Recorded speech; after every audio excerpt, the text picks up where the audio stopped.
What's good YouTube, it's Jason back here with another video. This video is a bit of a different one where I'm going to be showing you the differences between a crop sensor camera and a full frame camera. The crop sensor camera I'm going to be using as an example is a Canon Rebel T3i. It's a bit of an older camera, around 10 years or so, and it's worth around $400. The full frame camera in this example is a Canon 5D Mark III. It's worth around $2,700. So a friend and I went to downtown Toronto. We went to the Puente de Luz. If you don't know what that is, it's a bridge that I made in a video a couple weeks ago. I showed you how to take photos using the leading lines. Before I start this video as well, I noticed that 80% of people who watch my videos for the last 28 days are not subscribed. So if you really enjoy these videos and you want to see more, then hit the subscribe button.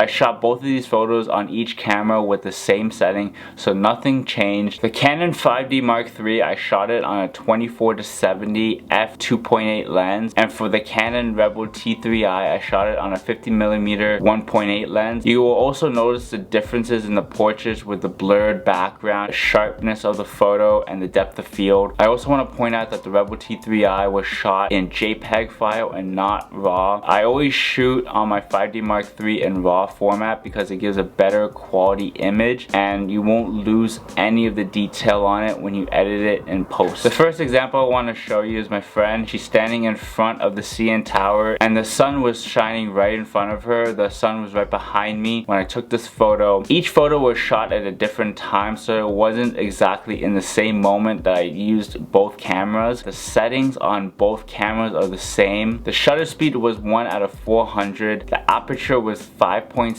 and the ISO was 100, and also because of the file quality, that's what also made a difference. These are the same presets I used as well for each photo. You notice with the 5D Mark III there's more detail and there's more shadow. The quality for the Rebel T3i, it's not exactly the same, except it came out really good. In this next example on the left, this photo came out so much better because the lighting was so perfect. It was shining bright on her. I was at an angle where the sun was to my right and she was standing in front of me. The sunlight was beaming on her, so it gave a really cool tone to it, and the photo came out so much cleaner than the first one because of just the lighting like I mentioned. The 5D Mark III image is almost exactly the same with the sun beaming on her. I had to switch up the position as well and it really came out much more darker. There's a lot more shadow on her face because of the angle and because I was more lower. Other photo was a distance and also it was below eye level, so I was able to get less of the shadow on her face. The last example I want to use is she's standing right in the middle of the bridge with the leading lines behind. Same position, same angle, eye level. Same thing with the sunlight facing towards her, so it came out really cool. There wasn't too much shadow. It was easier to adjust the shadows in post editing, adjust the exposure as well, and the highlights. You also notice that I didn't touch that much with the saturation and the colors. It was a really good image for this one on both cameras. Definitely take advantage when there's a lot of sunlight and there's not much shadows covering your subject. Usually shoot it around 3 to 4 p.m. because at noon it's a harsh lighting. You have to really adjust your settings. During this time it was closer to golden hour. Lighting wasn't too harsh. I had a lot of fun doing this shoot as well. This was a really random shoot, so I wasn't really so much planning to make a video, although it got me the idea comparing two different cameras, a full frame compared to a crop sensor. And if you want to get my honest opinion, personally I would go with the 5D Mark III because of just the image quality, the megapixels. Although the Rebel series is an amazing series, I had the Rebel T5 for the longest time. I still got some amazing photos. A lot of my earlier work from 2015, 16, 17 was all taken on a Rebel T5.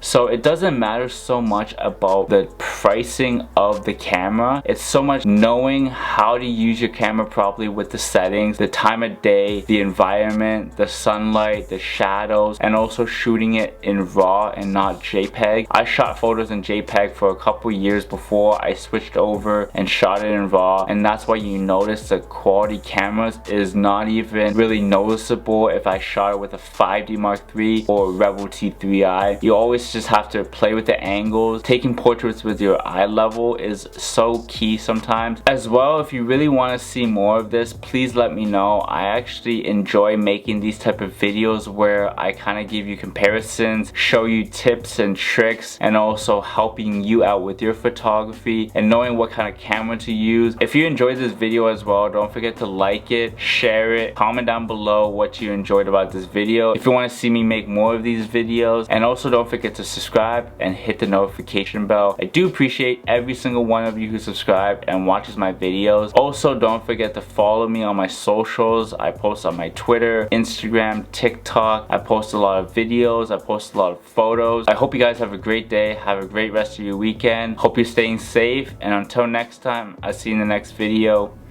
Peace out.